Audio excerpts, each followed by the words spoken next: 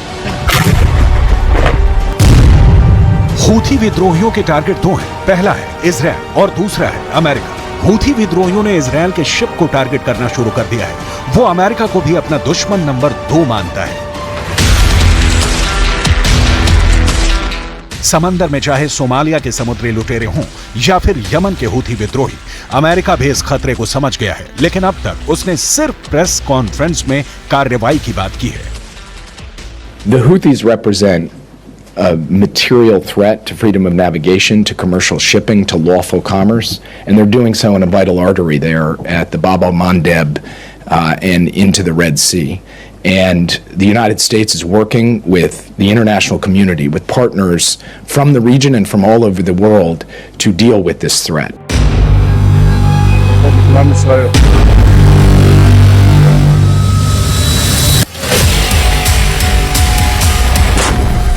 Gaza में चल रही जंग के बाद दुनिया में कारोबार के लिहाज से हालात कितने गंभीर हो रहे हैं, इसका खतरा सब महसूस करने लगे हैं। इजरायल ने दुनिया के प्रेशर के सामने झुकने से मना कर दिया है। लिहाजा हूथी विद्रोही, जिनकी ईरान से बेहद करीबी है, उन्होंने इजरायल के शिप को टारगेट करने का फैसला किया है।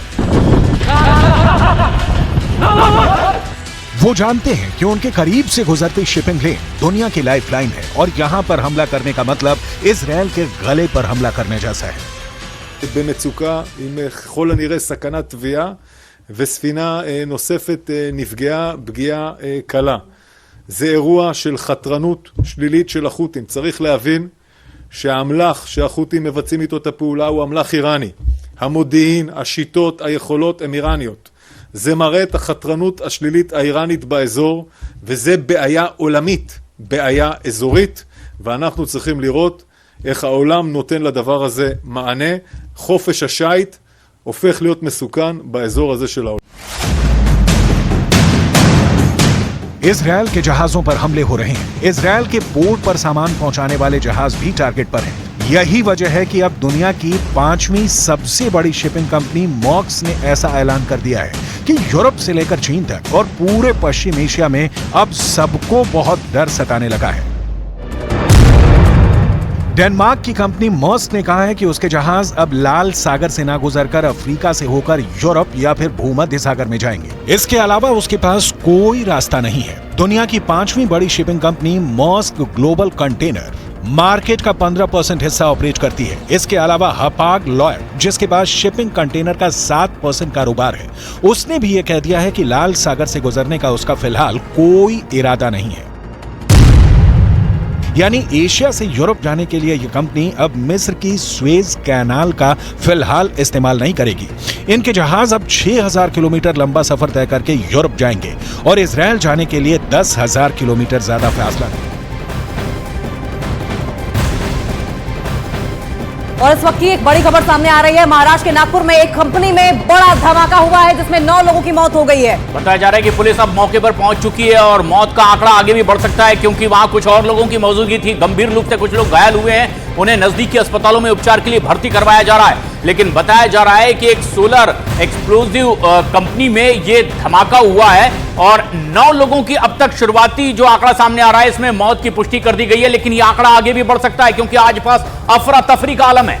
और अफरा तफरी के आलम के साथ साथ आप देख सकते हैं कि वहां पर दमकल की गाड़ियां भी मौजूद है।